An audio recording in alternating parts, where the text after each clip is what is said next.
The Woman Who Danced with a Ghost Part 1. African Supernatural Folktale. Long ago, in a quiet village called Aziza, people believed the spirits of the dead came out on moonlit nights to watch the living dance. Some said those spirits came peacefully, but others said, if a lonely person danced under the moon for too long, a spirit might join the dance and never let them go. This is the story of a woman who did not believe such tales. Until the night she danced with a ghost. Her name was Adamma. She was young, beautiful, and full of life until fate took away her husband, Chike. They had been married for only 2 years before a strange illness carried him away. After his death, Adamma changed. She hardly smiled, hardly ate, hardly spoke. Every evening, she sat alone outside her hut, staring at the moon like someone searching for answers. The other women tried to comfort her, but she only said, "My joy is buried with my husband." One evening, as Adamma sat quietly, an old woman from the village, Mama Nika, came to see her. Mama Nika was known for her wisdom. She sat beside Adamma and said softly, "My daughter, you have mourned long enough. The spirits of the dead do not want tears, they want peace. Come to the moon festival tomorrow. Dance, let your heart breathe again." Adamma shook her head. "Mama, who will I dance with? My dance partner is gone." Mama Nika smiled subtly. Sometimes, when a broken heart dances under the moon, the ancestors send someone to dance with it, just for one night. Adamma sighed, greater than Mama. These are old women's tales. I do not believe such things, but that night, she could not sleep. The words "the ancestors send someone to dance with it" kept echoing in her mind. The next night was bright and full of joy. The people of Aziza gathered at the village square for the moon festival, a night of songs, drumming, and dancing to thank the spirits for a good harvest. Children ran around with palm torches, men beat the drums. Women swayed to the rhythm of the talking drum, but Adamma stayed home. She sat behind her hut under the big adu tree, watching the moon.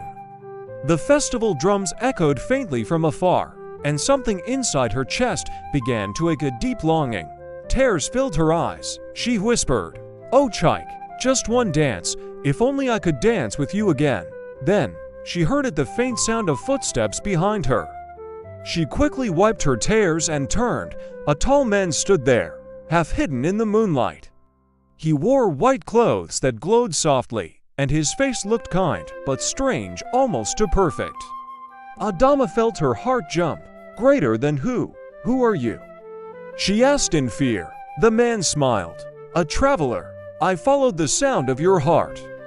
It called for a dance." Adamma frowned. "Greater than my heart. I was only remembering someone." The man stepped closer. "Then let your heart remember through dance. Dance with me, beautiful one." Adamma hesitated. No one was supposed to be near her house that night. But his voice, deep, calm, and almost musical, seemed to pull her in. Her body felt light, like the wind itself was lifting her feet. Without knowing why, she stood. He stretched out his hand. "Dance with me." She looked into his eyes. They shone like the reflection of moonlight on water. And though a small voice in her head whispered "don't," she placed her hand in his. It was cold, so cold, it made her shiver. But before she could pull away, the drums in the distance grew louder, as if responding to them. And then, they began to dance. Their steps matched perfectly. He moved like the wind, guiding her every turn. Her feet glided across the sand without touching it. The world around her faded until only the moon and the sound of drums remained. She laughed for the first time in months, truly laughed as they spun together. The man's smile never faded, but as they danced, Adamma noticed something strange. Her surroundings had changed. The adu tree was gone. Her hut was gone. Even the sound of the village festival had vanished. Instead, there were glowing lights floating in the air, like fireflies, hundreds of them, and shadowy figures were dancing all around, silent, faceless, moving in slow circles. Adamma stopped and stepped back. "Greater than where? Where are we?" The man smiled. "Greater, we are where the dance truly begins. This is not my village," she whispered, frightened. "It is not," he replied softly.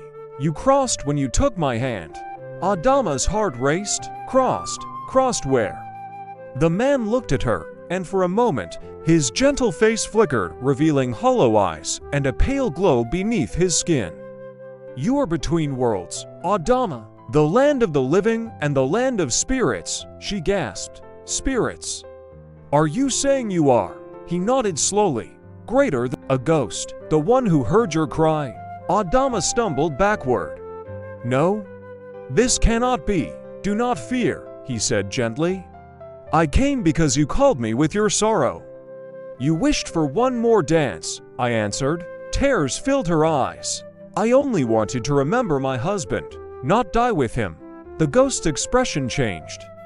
"You already began the dance, Adamma. The rhythm has claimed you." Once a human dances with a ghost, their souls become tied. Adamma shook her head, trembling. "No, I want to go home." The ghost stretched his hand again. "You cannot leave until the dance ends." The other ghostly figures around them began to move closer, all dancing, slowly, silently, forming a circle around her. Their faces were pale, some smiling, some crying.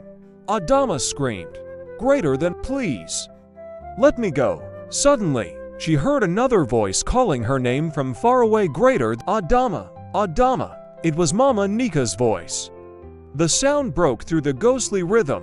The ghost's face darkened. "Don't listen to her. The living cannot understand our dance." Adamma turned and ran. The spirits reached out their cold hands, trying to pull her back.